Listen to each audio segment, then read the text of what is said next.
कहानी की शुरुआत में बताया जाता है कि एक एस्ट्रॉयड के पृथ्वी से टकराने के 5 साल बाद दुनिया की 75% जनसंख्या खत्म हो गई। एस्ट्रॉयड के टुकड़े अभी भी पर्यावरण में मौजूद थे। हवा दूषित हो गई और बची हुई रेडिएशन अभी तक असर दिखा रही थी। भूकंप और तूफान जैसी चीजें धरती पर आम हो गई। इंसानों के पास बंकर में रहने के अलावा कोई दूसरा रास्ता नहीं था। अब हम जॉन नाम के एक आदमी को देखते हैं जो ग्रीनलैंड के एक बंकर में अपने परिवार के साथ रहता है। वह एक इंजीनियर के तौर पर काम करता है, लेकिन साथ ही एक जासूस भी है, जिसका मतलब है कि उसे एक खास सूट पहनकर कभी कभी बंकर से बाहर जाकर दुनिया के हालात को जांचना पड़ता है। एक दिन उसे जमीन पर एक दरार खुली हुई दिखी और उसे एहसास हुआ कि ये दरारें धीरे धीरे बड़ी होती जा रही हैं। फिर जॉन बीच पर गया और वहां उसने कुछ लाइफ बोट्स और एक टूटी हुई शिप को देखा। सबसे पहले उसने हर लाइफ बोट को चेक किया, लेकिन उनमें से किसी में भी उसे कुछ काम का नहीं मिला। तो फिर वह शिप के अंदर घुस गया और वहां उसे कुछ काम की चीजें मिल गई, जिन्हें उसने अपने पास रख लिया। अंदर और आगे जाकर उसे बहुत सारी लाशें दिखी। चीजें ढूंढते हुए जॉन को एक नोटबुक भी मिली जिसमें एक खूबसूरत फूल रखा हुआ था। जॉन ने उस नोटबुक को भी अपने पास रख लिया। उसी वक्त बंकर से उसे रेडियो पर एक चेतावनी मिली कि एक बहुत ही खतरनाक तूफान आ रहा है। जॉन ने पूरी ताकत से दौड़ना शुरू कर दिया क्योंकि तूफान बहुत तेज रफ्तार से उसके पीछे आने लगा था। खुशकिस्मती से जॉन गेट के ऊपर से कूदकर सही टाइम पर बंकर के अंदर घुस गया और तूफान के अंदर आने से पहले ही उसने गेट को बंद कर दिया। खुद को बचाने के बाद जॉन सदमे में बैठ गया। वह सोचने लगा कि मौत के कितना करीब था। इसके बाद जॉन ने अपने थेरेपिस्ट से मिलने का फैसला किया और दुनिया की अजीब हालत के बारे में बातें करने लगा। थेरेपिस्ट ने कहा कि सबकी यही हालत है, लोग बस दिखा रहे हैं कि सब कुछ ठीक है। इसीलिए उसने जॉन से कहा कि चिंता क्यों कर रहे हो, तुम्हारे हाथ में कुछ है।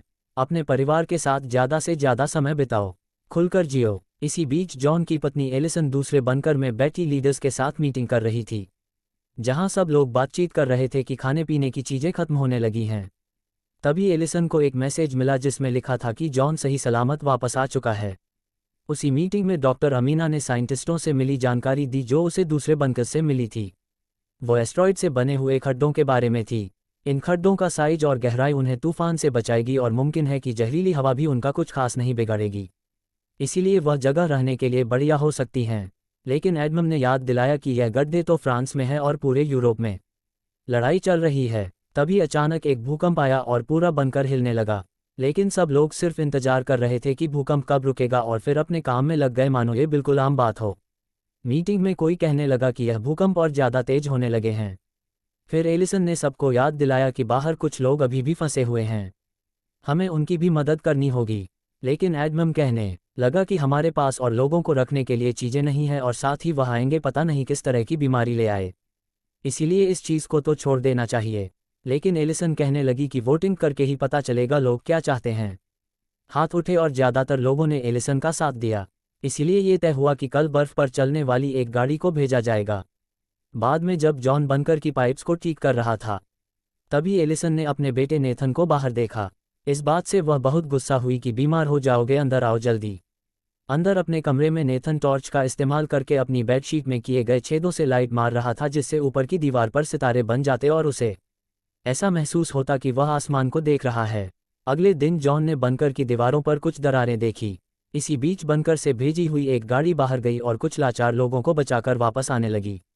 आते वक्त टीम ने बंकर में कॉल किया और दूसरे राउंड के लिए परमिशन मांगी क्योंकि जगह कम होने की वजह से वह कुछ लोगों को पीछे छोड़ आए थे। लेकिन एडमम ने तुरंत मना कर दिया, ये याद दिलाते हुए कि हमारे पास इतनी जगह और खाना कहाँ है यार, लोग इकट्ठा करे जा रहे हो। उसी वक्त एक और भूकंप आया और उसका गाड़ी से संपर्क टूट गया। बंकर पहले से भी ज़्यादा जोर से हिलने लगा, जिससे लोग और सामान दोनों गिरने लगे और तभी अचानक छत के कई हिस्से बुरी तरह टूट गए, जिससे कई लोग फंस गए और उन्हें गंभीर चोटें भी लगी। कुछ पत्थर जॉन के सर पर आ गिरे और धूल की वजह से कई दिन से चल रही उसकी खांसी और बढ़ गई। लेकिन उसके एक दोस्त ने उसे वहां से निकलने में मदद की। तभी सारे अलार्म बज गए और बंकर फिर से हिलने लगा। थोड़ी दूर से एक धमाके की आवाज़ आई। जॉन ऑफिस की तरफ दौड़ा ताकि एलिसन को बचा सके। एलिसन को काफ़ी चोट आई थी। जॉन ने जल्दी से उसे खड़ा किया और दोनों अपने बेटे को ढूंढने निकल पड़े। दोनों ने नेथन को उसके कमरे में मास्क पहने हुए पाया, लेकिन फिर भी उसे सांस लेने में दिक्कत हो रही थी। जॉन ने अपने परिवार से कहा कि जितना जल्दी हो सके सामान पैक करो, तब तक मैं और मास्क लेकर आता हूं ताकि वह ये बनकर छोड़ सकें। सभी लोग घबराहट में इधर उधर भाग रहे थे, लेकिन जॉन फिर भी लॉकर्स तक पहुंचा और मास्क लेकर आया। जिसके बाद नेथन थोड़ा बेहतर महसूस करने लगा और परिवार ने बाहर निकलने के लिए तैयारी कर ली। जब बंकर का हिलना डुलना बंद हुआ, दीवारें भी टूटने लगी, बाहर के रास्ते पर एक परेशान भीड़ जमा हो गई। लेकिन गेट सिर्फ आधा ही खुला था और इस दरवाजे से निकलना मुमकिन नहीं था। इसलिए जॉन अपने परिवार को पीछे वाले रास्ते की तरफ ले गया।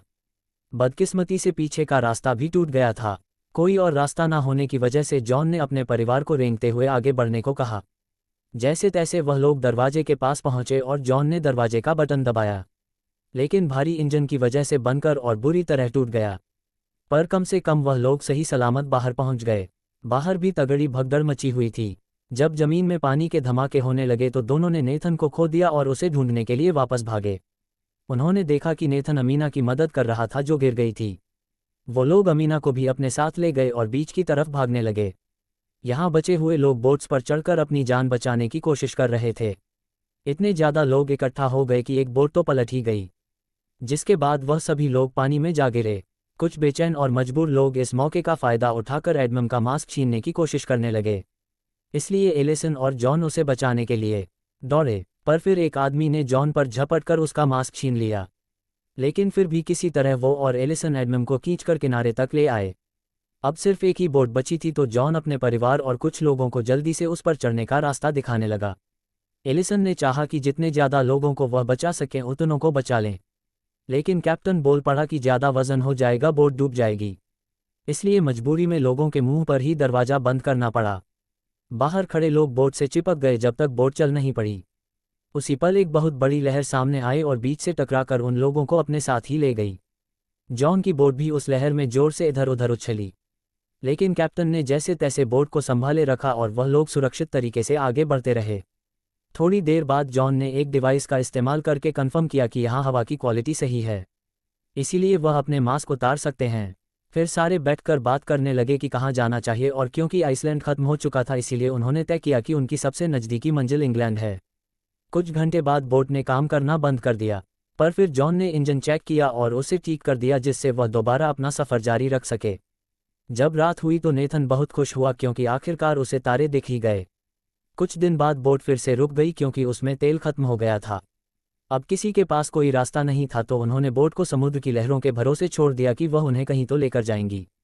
काफ़ी लंबे इंतजार के बाद आखिरकार बोट जमीन तक पहुंच गई। सब ने बाहर देखा तो हैरान हो गए जब उन्हें पता चला कि वह लिवरपूल में है। जॉन ने अपने डिवाइस से कंफर्म किया कि हवा यहाँ पर साफ है, पर अब उन्हें जल्द से जल्द रहने के लिए जगह ढूंढनी होगी। लेकिन जब उन्होंने नीचे देखा तो पता चला कि एरिया का एक हिस्सा पानी में डूब चुका है। जॉन ने एक चप्पू लिया और बोट को चलाना शुरू किया, जब तक बोट आखिरकार एक सूखी सड़क से टकरा नहीं गई। सभी बोट से उतरे और देखा कि शहर बिल्कुल सूना लग रहा था। उन्हें सड़क पर कुछ लोग दिखे तो वह उनका पीछा करने लगे और एक ऐसी जगह पहुंच गए जहां लोग किसी तरह जिंदा रहने की कोशिश कर रहे थे। जॉन ने देखा कि उनमें से कई लोग बीमार लग रहे हैं, इसीलिए वह ज़्यादा दिन तक जिंदा नहीं रह पाएंगे। जॉन के ग्रुप को चीखने की आवाज़ें सुनाई दी। आवाज़ों का पीछा करते हुए उन्होंने एक भीड़ को देखा। कई लोग एक बंकर के बाहर हल्ला मचा रहे थे, जबकि कुछ फौजी उस बंकर को गार्ड कर रहे थे। एडमम गेट की तरफ दौड़ा और बताने लगा कि हम ग्रीनलैंड स्टेशन के सरकारी अफसर हैं, हमें अंदर जाने दो। इस पर फौजी ने कहा कि अपनी आईडी दिखाओ, लेकिन सिर्फ एलिसन के पास आईडी थी और उसे अपने परिवार को छोड़कर अंदर नहीं जाना था। एडमम फौजियों से बहस करने लगा जबकि भीड़ और ज़्यादा गुस्से में आ गई। अचानक से एक फौजी ने एडमम को गोली मार दी।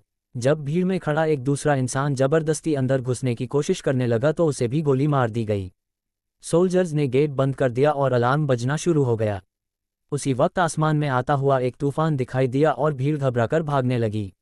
अमीना और जॉन के परिवार ने एक वैन को रोका और ड्राइवर से उन्हें लंदन ले जाने को कहा, लेकिन ड्राइवर पेमेंट मांगने लगा जिसके लिए जॉन ने उसे अपनी घड़ी दे दी, जिसके बाद ड्राइवर मान गया और गाड़ी तेज रफ्तार से शहर से निकल पड़ी।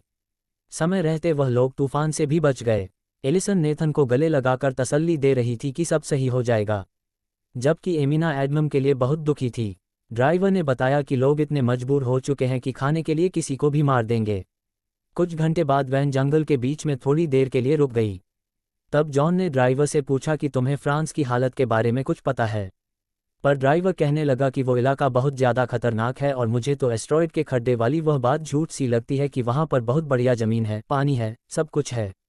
अचानक उन्हें अजीब सी आवाज़ सुनाई दी तो उन्होंने देखा कि आसमान से अभी भी एस्ट्रॉयड के कई टुकड़े गिर रहे हैं। सभी लोगों ने तुरंत जल्दी से पेड़ों को पकड़ लिया ताकि वह हवा के साथ उड़ ना जाएं। लेकिन तभी वह ड्राइवर कहने लगा कि वह वैन ही मेरा सब कुछ है। वह अपनी वैन को बचाने के लिए दौड़ पड़ा, लेकिन इसी दौरान टुकड़े जमीन पर गिरने लगे और उनमें से एक ने ड्राइवर के साथ साथ वैन को भी तबाह कर दिया। जब ये टुकड़ों की बारिश खत्म हुई तो हमारे 4 बचे लोगों ने वैन से अपने बैग और काम की जो भी चीज़ मिल सकी निकाल ली और अब पैदल ही आगे का सफ़र जारी रखा। आखिरकार वह लंदन पहुंच गए और एक बहुत बड़ी बिल्डिंग का दरवाज़ा खटखटाने लगे। दरवाज़ा खुला पर अचानक से मैकेंजी नाम की औरत ने उन पर बंदूक तान दी। लेकिन इत्तेफाक से ये लोग मैकेंजी के पुराने दोस्त थे। उसने तुरंत बंदूक नीचे कर ली और उन्हें अंदर आने दिया। फिर उसने उन्हें बिल्डिंग के अंदर घुमाया और बताया कि यह बिल्डिंग एक रिटायरमेंट होम है, इसीलिए यहाँ रहने वाले सारे लोग बुजुर्ग हैं। मैकेंजी ने बताया कि मैंने पूरी बिल्डिंग को सील कर दिया है और कुछ सोलर पैनल्स की मदद से जनरेटर चल रहा है, वह हवा को साफ करता रहता है। सब ने खाना पीना खाया और खूब बातें करने लगे। जॉन ने अब मैकेंजी से फ्रांस के उन गहरे गड्ढों के बारे में पूछा। मैकेंजी ने कहा कि मैंने अफवाहें तो सुनी है लेकिन मैं नहीं जानती वह सच है या नहीं। बाद में एलिसन सोने की कोशिश कर रही थी, लेकिन सोए कैसे? जॉन बाथरूम में बार बार खांस रहा था। जब उसने सिंक में देखा तो उसे खून दिखाई दिया। जॉन ने टालने की बहुत कोशिश की, लेकिन एलिसन ने कहा कि सच बताओ प्लीज़। इसलिए जॉन ने आखिरकार अपना राज खोला। वो कहने लगा कि बनकर में एक डॉक्टर ने बताया था मुझे कि जब खून आने लगे तो सिर्फ 6 से 8 हफ्ते बचे हैं जीने के। ये सुनकर एलिसन पूरी तरह टूट गई। वह कहने लगी कि हम लोग यहीं रुक जाते हैं 2 महीने, तुम अपने आखिरी दिन आराम से बिता लो। लेकिन जॉन ने कहा कि मैं यहाँ नहीं मरने वाला, मैं तुम्हें और हमारे बेटे को सही सलामत फ्रांस तक लेकर जाऊंगा। वहीं तुम्हारे लिए एक नया घर ढूंढने के बाद शांति से मर पाऊंगा मैं। अगले दिन मिकी ने उन्हें रिटायरमेंट होम में खड़ी एक पुरानी गाड़ी सौंप दी ताकि वह लोग सुरक्षित अपनी जगह तक पहुंच पाएं। उसने जॉन के हाथों में एक बंदूक भी थमा दी ताकि वह अपनी और अपने परिवार की सुरक्षा कर सके। मैकेंजी ने उन्हें आखिरी बार गले लगाया और फिर चारों वहां से रवाना हो गए। कुछ घंटे बाद जब वह शहर के किनारे से गुजर रहे थे तो जॉन ने देखा कि नेथन उदास लग रहा है और वह आपस में बातचीत करते हुए कोई गेम खेलने लगे और तभी अचानक एक गोली खिड़की को तोड़ते हुए सीधा अमीना को जा लगी, जिसकी मौके पर ही मौत हो गई। झाड़ियों में छुपे कुछ आदमी उन पर लगातार गोलियां चलाते रहे, लेकिन उन्होंने इंजन को निशाना नहीं बनाया क्योंकि उनका मकसद कार को चुराना था। जॉन ने तुरंत गाड़ी के पीछे पोजीशन ले ली और जवाब में गोलियां चलाना शुरू कर दिया। जैसे जैसे लुटेरे पास आते गए, जॉन ने उन्हें एक एक करके मार गिराया। अब सिर्फ एक आदमी बचा था, लेकिन जॉन की गोलियां खत्म हो गई। मगर एलिसन के पास दूसरी बंदूक थी और उसने आखिरी आदमी को गोली मार दी। इससे पहले कि वह उन्हें कुछ नुकसान पहुंचाता, एक दूसरे को तसल्ली देने के बाद उन्होंने मिलकर एक गड्ढा खोदा और एमिना को दफना दिया। जॉन अपनी दोस्त को अलविदा कहते हुए एक प्रार्थना करने लगा जिसे नेथन ने बड़े गौर से सुना। कुछ घंटे बाद परिवार एक बड़े से रेगिस्तानी इलाके में पहुंच गया। वह समझ गए कि यह जगह इंग्लैंड और फ्रांस के बीच में जो समुद्र हुआ करता था वह है। यहाँ से पानी हट चुका था तो कम से कम उन्हें बोट की जरूरत तो नहीं पड़ेगी। रास्ते में उन्हें कई सारे समुद्री जहाज पड़े हुए मिले। थोड़ा आगे जाकर उन्हें कुछ लोग दिखाई दिए। थोड़ा देखने पर उन्हें पता चला कि जमीन के बीच में एक बहुत बड़ी दरार है और उन्हें इस दरार के उस तरफ ही जाना है। यहाँ पहुँचना होगा रस्सियों से बने हुए खतरनाक पुल से।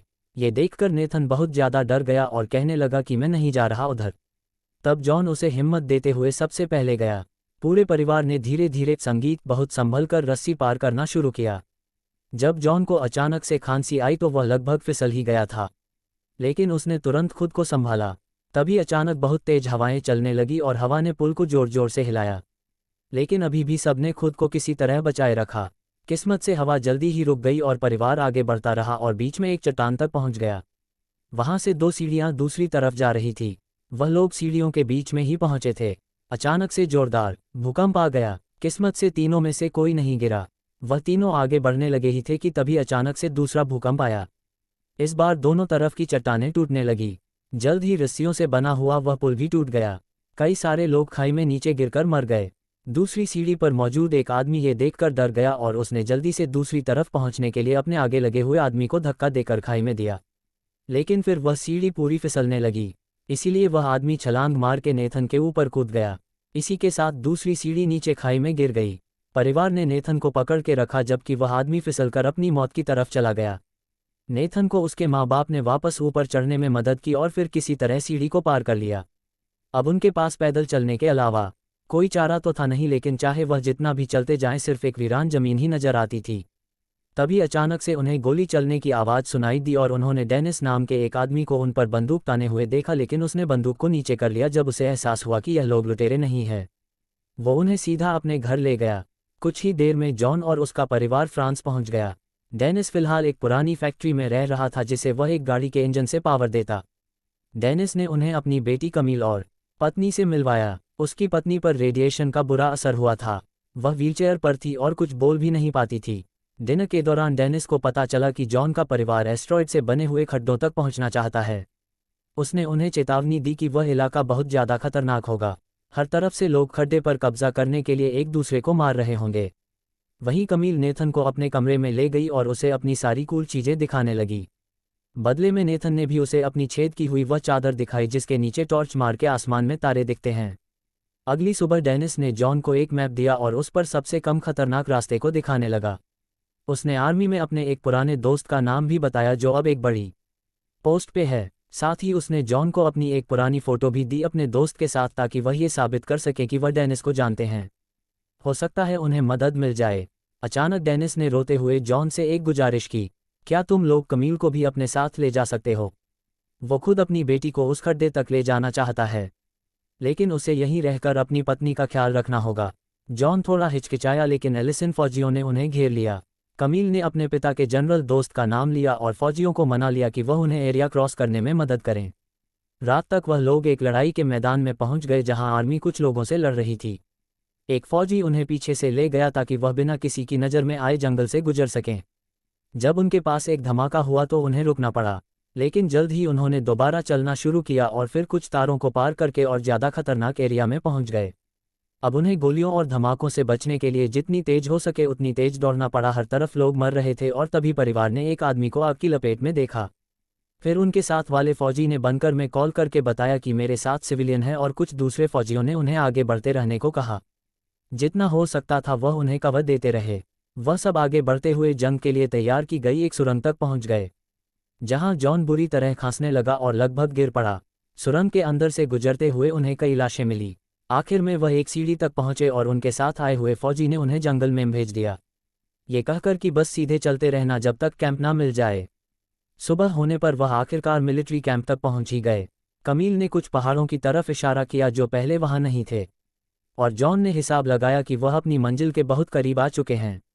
जब उन्होंने डेनिस के दोस्त के बारे में एक फौजी से पूछा तो पता चला कि वह तो मर चुका है और अब ये वाले फौजी उनकी मदद करने में इंटरेस्टेड नहीं है।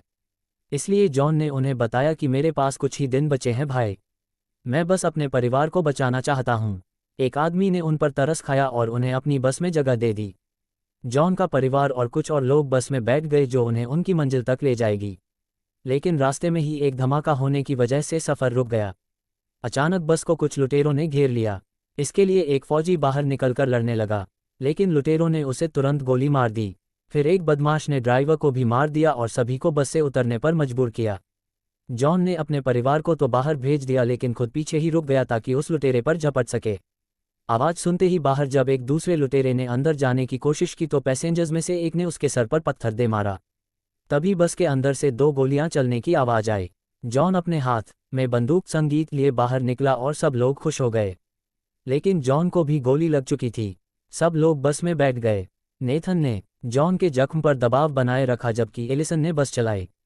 कुछ ही देर में वह एक नए बने हुए पहाड़ की चोटी तक पहुंच गए और परिवार जॉन को संभालते हुए तब तक चलता रहा जब तक उन्हें अपनी मंजिल नहीं दिख गई। सभी अफवाहें सच निकली। एस्टेरॉयड से बना हुआ ये खड्डा एक बेहद खूबसूरत जगह थी, जहां उपजाऊ जमीन थी, कोई प्रदूषण नहीं था। एक नई जिंदगी शुरू करने के लिए यह बेहतरीन जगह है। उसी पल जॉन गिर पड़ा और उसके परिवार ने हर तरफ से उसे घेर लिया। उसकी मौत से पहले एक आखिरी बार अलविदा कहने के एक नई जिंदगी शुरू करने के लिए यह बेहतरीन जगह है। उसी पल जॉन गिर पड़ा और उसके परिवार ने हर तरफ से उसे घेर लिया। उसकी मौत से पहले एक आखिरी बार अलविदा कहने के लिए। जॉन की मौत पर सब लोग फूट फूट कर रोने लगे।